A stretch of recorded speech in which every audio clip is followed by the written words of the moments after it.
因为其实像我从小是气管本来就不好，所以我小时候我印象非常深刻，我常被我妈打巴掌，是因为我时不时不管在做任何事情，我都会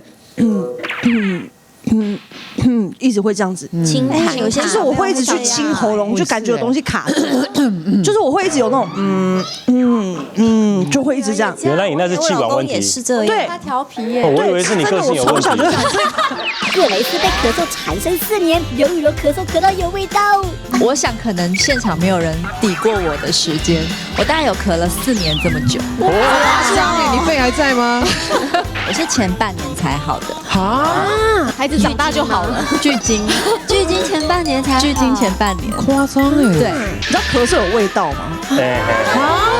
就你在咳嗽的时候，每一次咳嗽的味道都不一样，然后你只要感觉到的味道不一样，你就说我要看医生了。